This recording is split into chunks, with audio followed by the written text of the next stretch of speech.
Today we're going to be checking out the TECURS MK206. This is going to be a great keyboard for mechanical keyboard enthusiasts as well as gamers. So what you're going to get in the box is the keyboard, a USB-A to USB-C connection / charging cable, a keycap puller, a cleaning brush, a cleaning cloth, and last but not least, an instruction manual. So first impressions with the keyboard, this thing feels like a tank. It's made up of a very sturdy plastic material, and if I do like a little bend test, this thing is practically not bending. Plastics are going to be made up of a texturized finish with not too much gloss. And on the top of the keyboard, we can see this is where the USB-C cable plugs into. Flipping over to the back, we can see that there's some pretty cool looking design over here. And then we can see that this is where the USB-A receiver is stored, and this is going to be magnetized onto there, so it should be fairly sturdy for the most part. And to power the keyboard, the switch is going to be located on the back here via the on and off switch, and then we're going to have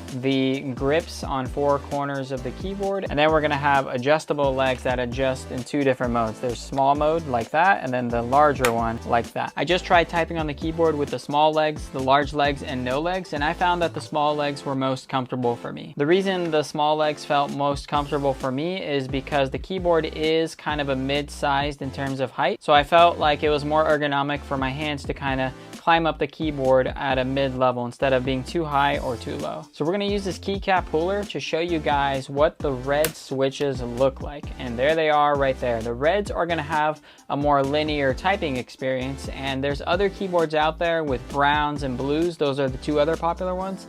The reds are going to be linear, the blues are going to be clicky, and the browns are going to be kind of like the blues except more of a quieter version. Let's go ahead and do a quick typing test with these red keys to show you what they sound like.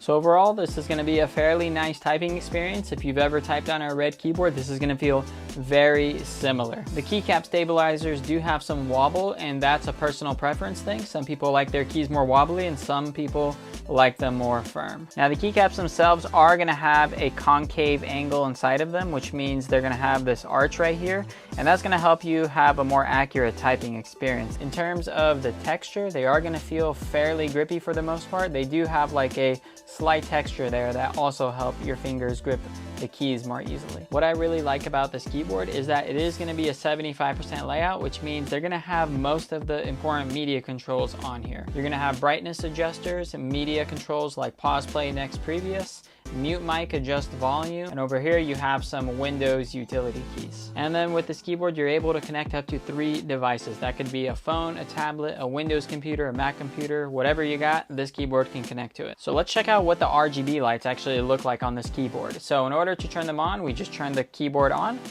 and then you could see on the side here, we have them all the way there, and then on the other side, we have them there as well. And then we also have RGB lights on the front side over here behind every keycap. So to showcase the keyboard lights, I'm gonna dim my main light over here. So you can really start to see what the RGB lights look like in this darker environment. You can see the side light. This looks really, really cool at night.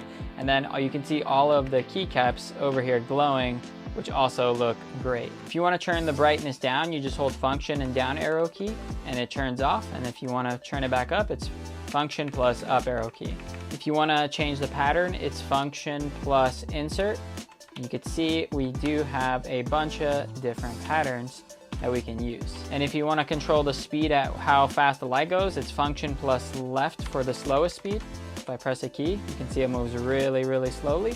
If I do function plus right, press a key, you can see it moves much, much faster. And then to adjust the side lights, the shortcut for that is function plus alt. So press it, that's brightness 1, 2, 3, 4, and then off. And then there are going to be more light customization settings you can do via the software, and you can also change things like the shortcuts, you can have macros, and all types of different customization settings you could expect from a gaming keyboard. In terms of connection options, you can use the keyboard via the cable and wired mode. That's going to connect via USB-C to USB-A. You can also use the included USB-A receiver, or you can connect it via Bluetooth, and the choice is going to be up to you. So this is going to be a solid keyboard if you're looking for something for your gaming setup, or you're just into mechanical keyboards and you want to have something that's a lot more fun than a traditional keyboard. If If you want to learn more about this product, I'm going to leave my link down in the description below. With that being said, thanks for watching this video. I'll see you in the next one. Peace.